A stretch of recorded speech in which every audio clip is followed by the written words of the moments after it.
Grand Gift also is the rather brilliantly titled 20th episode of the 6th season of Full House. This is directed by Tracy, and as always, there will be spoilers from now as I go through the episode and share some thoughts. And it's a really enjoyable one. It's one that I remembered really, really well from the first time that I watched it, and that doesn't surprise me because it's brilliant. Starts off with a fun intro. Michelle has dressed Nicky and Alex to look like Danny and Jesse, which is adorable. And then Comet comes out dressed as Joey, which is good fun.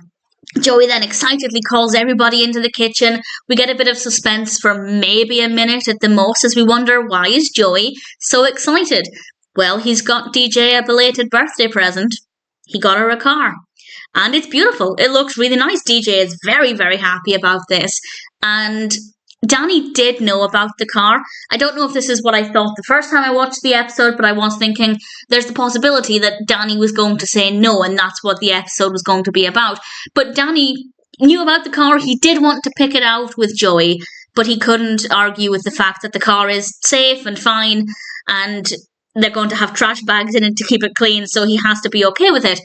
However, they quickly learn, DJ doesn't know this, but they quickly learn that the car is actually in really bad condition. Joey bought it, I guess on a whim, when he saw a little old lady outside the store selling it, and he didn't really check it over. It was a decent price, so he just went with it.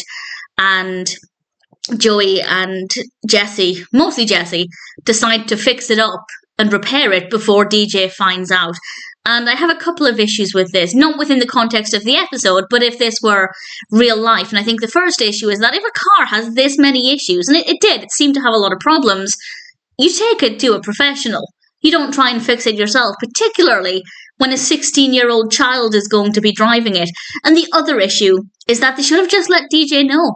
I think it would have been really important to let her know that actually it has this issue, and yes, they're going to repair it, but really keep an eye out for these things because their repairs could undo themselves. So I think they made a bad decision in not telling her, and I think they made a bad decision in not taking it to a professional. But as we soon find out, none of that matters anyway. Danny is distracting DJ, Steve and Kimmy with some guitar music while Jesse fixes it. And then Michelle and the twins start joining in. They're playing Pop Goes the Weasel. It's lively, it's entertaining. It's really good fun, at least for me as a viewer. DJ, Steve and Kimmy are a little bit bored and want to get in the car. And it's fixed. It's time for DJ to get behind the wheel. Steve is going to buy her first gallon of gas, and they're all happy. And then a police officer arrives, and this is Officer Warren, played by Sharon Barr, and we quite dramatically are told the car is stolen. And she is accusing Joey of stealing this, despite the fact that he describes that he bought it from this little old woman. And I'd like to think that in real life, the officer would believe him, or at least take his story and go and check out CCTV before trying to arrest him and blaming him for it. But everybody else in the family obviously doesn't think Joey stole this. I don't think anybody as a viewer would ever think that either. And they take the officer down into Joey's bedroom and they start showing the officer all of Joey's gadgets and toys and his Scooby-Doo shirt and his Teenage Mutant Ninja Turtle slippers. And they're basically saying, how can a hardened criminal have all of these things? He's just fun. He's a kid at heart. He's not a thief. And I understand the logic, but at the same time, of course, a criminal can be into Scooby-Doo. But nevertheless, it worked. The officer realised, yeah, this probably isn't the right person, but I'm going to have to take the car in nevertheless. I'd like to know how she found the car. It's not as if she detected the plates and followed it, because there was a decent amount of time between the car arriving at the house and the officer arriving, so I'm not 100% sure how she tracked it down. But maybe it was picked up on some camera or something, I don't know. But either way, the car is now going bye-byes, and everybody's really happy. They're just relieved that Joey isn't getting arrested for something he didn't do. And Joey is unhappy, and he says, DJ's present's being towed away, and I'm the big family joke. And I have to say, I agree with Becky when Becky said that he was misinterpreting the situation. I don't think for 1 second that anybody was making fun of him. I think, and this is my reading of it, obviously if Joey didn't read it this way, then his opinion and his feelings are valid, but I read it as, look, we love him, he's fun, he's adorable, he's great to be around, he's entertaining, he's not a criminal.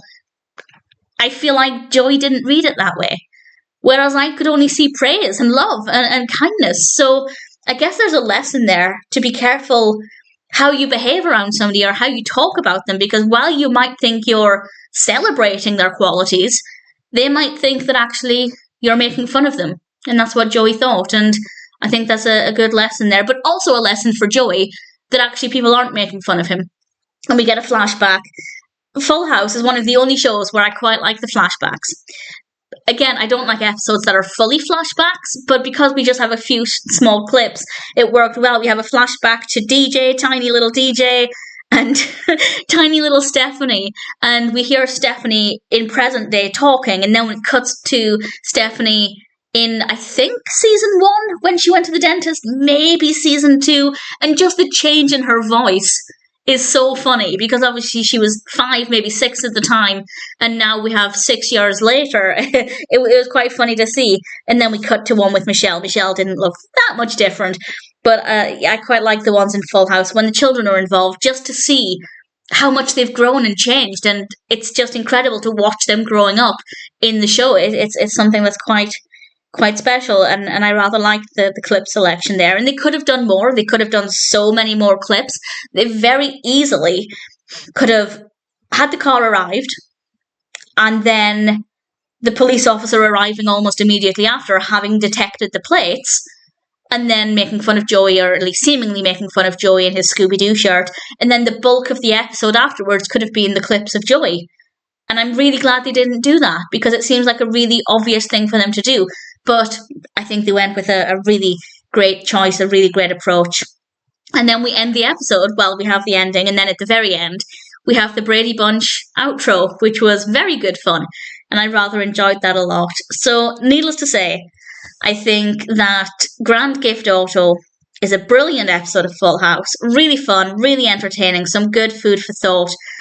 As I said as well, I did remember this one really well from the first time I watched it. There are some Full House episodes I remember in a lot of detail. There are some where they just don't stick out to me and they don't ring many bells when I watch them. But this one, I'd say pretty much from start to finish, I remembered all of it. And for very good reasons. It's a lot of fun. It's entertaining. It's dramatic. It's suspenseful. It's really sweet. I think they had a good balance with the flashbacks, not overdoing it either. So I'd say, all things considered, it's a pretty perfect episode of Full House. Grand Gift Auto is an absolute joy to watch. Poor DJ didn't get her car, but we did get a really great episode. Some great moments with Joey, great moments with everybody, and ultimately I think it's safe to say it's a pretty fantastic episode of Full House.